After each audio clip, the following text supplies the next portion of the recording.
वहां पर भागीदारी परिवर्तन मोर्चा की डॉक्टर साहब तायीद करेंगे। मेरे अजीज दोस्तों और बुजुर्गों, मैं सिर्फ आपको ये पैगाम देने आया हूं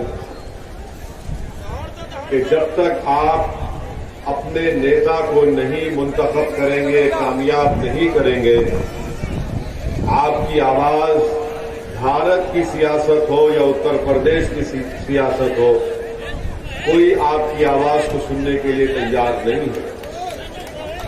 मैं आपको बताने आया हूं, इसकी मिसाल दे रहा हूं आपको। भारत की पार्लियामेंट में 540 की ऐवान है, 540 के करीब सांसद बैठते हैं। आपने देखा कि जब ट्रिपल तलाक का कानून मोदी सरकार बना रही थी तो किसने उसके खिलाफ आवाज उठाई? जब ट्रिपल तलाक का कानून 3 मरतबा लोकसभा को लाया गया तो किसने संविधान के दायरे में रहकर दलीलें देकर उस कानून की धज्जियां किसने उड़ाई? किसने ये बताया पूरे मुल्क को कि ये कानून मुस्लिम महिलाओं को और परेशान करेगा और उनकी बर्बादी का बाइस बनेगा? समाजवादी भी थी, बसपा भी थी, कांग्रेस भी थी, और जो कुछ मैं कह रहा हूं वो हर चीज रिकॉर्ड में यूट्यूब पर शामिल है, मौजूद है, आप देख ले सकते हैं। जब CAA का काला कानून लाया गया तो CAA कानून के खिलाफ किसने कहा कि ये मजहब की बुनियाद पर बनाया गया कानून भारत के संविधान के खिलाफ है? किसने सारी दुनिया को और देश को बताया कि हम इस कानून को नहीं मानेंगे? और किसने पूरे देश के उन गयूर नौजवानों को भारत की संसद से एक पैगाम दिया कि जिस तरह महात्मा गांधी ने उस वक्त के सफेद फाम हुकूमत के काले कानून को फाड़ दिया था, उसी तरह सऊद्दीन ओवैसी ने CAA के कानून को पार्लियामेंट में फाड़ करके उसके बाद अल्हम्दुलिल्लाह, उसके बाद देश के कोने कोने में हमारी इज्जतदार मां और बहनों ने, हमारे गयूर नौजवानों ने और उन तमाम जिम्मेदारों ने जिन्हें देश से मोहब्बत है और रहेगी, जिनको संविधान से लगाव है और रहेगा, उन्होंने पुरअमन एहतजाज भी किया। आज उत्तर प्रदेश की विधानसभा तड़प रही है एक ऐसे आदमी की आवाज को सुनने के लिए जो गरीब, मजलूम और पिछड़ों की आवाज को उठाएगा। आज उत्तर प्रदेश की विधानसभा के दरो दीवार इस बात को ढूंढ रही है कि कहां है वो आवाज जो गरीब और मजलूमों के इंसाफ का मुतालबा विधानसभा में करेगा। मैं आपको पैगाम देने आया हूं कि डॉक्टर साहब को कामयाब करिए। आपने पहले भी उनको अपने वोट और दुआओं से कामयाब किया था, आप दोबारा डॉक्टर साहब को कामयाब करिए ताकि उत्तर प्रदेश में ये जीत के जाएंगे इंशाअल्लाह। तो ये डॉक्टर साहब की इनफरादी कामयाबी नहीं होगी, ये आपकी कामयाबी होगी, ये मजलूमों की कामयाबी होगी, ये गरीबों की कामयाबी होगी, ये उन लोगों की कामयाबी होगी जिनकी जबानों को बंद कर दिया गया, ये उन लोगों की कामयाबी होगी जिनके बहते हुए आंख से आंसुओं को कोई नहीं देख रहा है, ये उन लोगों की कामयाबी होगी जो ख्वाब देख रहे हैं कि मुझे भी हिस्सेदारी में हिस्सा मिलना चाहिए। इन लोगों की कामयाबी के लिए आपको डॉक्टर साहब को कामयाब करना है ताकि वो उत्तर प्रदेश की विधानसभा में जाकर गरीब और मजलूमों की लड़ाई को लड़ सके। आज उत्तर प्रदेश की विधानसभा में कई लोग तो जीत कर चले जाते हैं सपा के नाम पर, बसपा के नाम पर, कौम के नाम पर, मगर जब कौम की बात आती है तो गूंगे, अंधे और बहरे बन जाते हैं। आज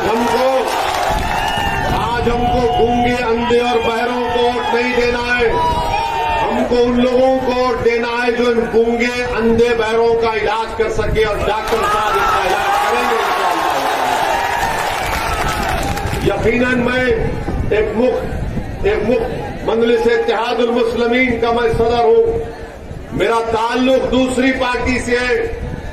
अल्लाह बेहतर जानता है कि मेरा कोई इसमें मुफाद नहीं है। मेरा सिर्फ यही मुफाद है कि आपकी आवाज उत्तर प्रदेश विधानसभा में डॉक्टर साहब के रूप में पहुंच जाए। मेरा इनसे कोई रिश्ता नहीं है। सुनो आप, मेरा इनसे डॉक्टर साहब से कोई रिश्ता नहीं है, मेरा इनसे कोई ताल्लुक भी नहीं है। हाँ, मगर एक रिश्ता है जो रब्बे करीम ने आपको हमको जोड़ दिया। मैं तुमको उस रिश्ते का वास्ता दे रहा हूं। डॉक्टर साहब कामयाब होंगे। डॉक्टर साहब जब कामयाब होंगे तो हारेगा कौन, बताओ? जब डॉक्टर साहब कामयाब होंगे तो हारेगा कौन? कौन हारेगा? कौन हारेगा? डॉक्टर साहब अगर कामयाब होंगे इंशाअल्लाह आपके दुआओं को से, तो कौन हारेगा? ना सिर्फ वो, बल्कि दौलतमंद के गुरूर में जो शख्स डूबा हुआ है और ये समझ रहा है कि इन गरीबों के ईमान को और जमीर को दौलत की बुनियाद पर खरीदूंगा, उसकी शिकस्त होगी, उसकी हार होगी। और याद रखो, अगर कोई दौलत की ताकत पर ये कह रहा है कि मैं किसी का ईमान खरीदूंगा, मैं किसी का जमीर खरीदूंगा, अरे तुम हमारी तारीख को नहीं जानते, तुम हमारी तारीख को नहीं जानते। हाँ, जो अबू जहल और अबू लहब और यजीद का साथी होगा वो दौलत पर अपना ईमान और अपना जमीर बेचेगा। जो हुसैनियत का परचम उठाए हुआ है वो दौलत का ताकत के आगे सर नहीं झुकाएगा, ना कभी झुका सकता है। दौलत को हराना है और अजमत को जिताना है। दौलत को हराना है और अपनी आवाज को जिताना है। आज लोग दौलत के सहारे चुनाव जीतना चाहते हैं, तो मैं उनसे कहना चाह रहा हूं कि तुम हमारी तारीख को भूल गए। तुम ताइफ और मक्का की तारीख को भूल गए। अरे हम उनके नाम लेवा हैं जिन्होंने कहा था कि एक हाथ में चांद और सूरज को भी दे दो, तब भी हम राय हक से मुंह मोड़ने वाले नहीं हैं। ये हक की लड़ाई याद रखो। डॉक्टर अय्यूब की लड़ाई और ओवैसी यहां पर आया है तो हक को कामयाब करने के लिए आया है, हक को गालिब करने के लिए आया है और बातिल ताकतों को शिकस्त दिलवाने के लिए आया है। तो आप दौलत को कामयाब करेंगे या अपनी आवाज को कामयाब करेंगे? आप दौलत को कामयाब करेंगे या अपनी इज्जत को कामयाब करेंगे? आप दौलत को कामयाब करेंगे या जमीर की बुनियाद पर डॉक्टर साहब को वोट देंगे? किसकी बुनियाद पर वोट देंगे? ये लोग आज पैसों के थैलियां लेकर आ रहे हैं। 2 साल पहले नजर नहीं आए जब CAA NPR का एहतजाज चल रहा था? अगर इतनी दौलत तुम्हारे पास है तो कहां की वो दौलत? तुमने कितने स्कूल, अस्पताल, तुमने कितने गांव में बिजली का इंतजाम किया? जो डॉक्टर साहब जब विधायक थे उन्होंने ये काम करवाया था। डॉक्टर साहब 2017 में नहीं जीते, मगर हमेशा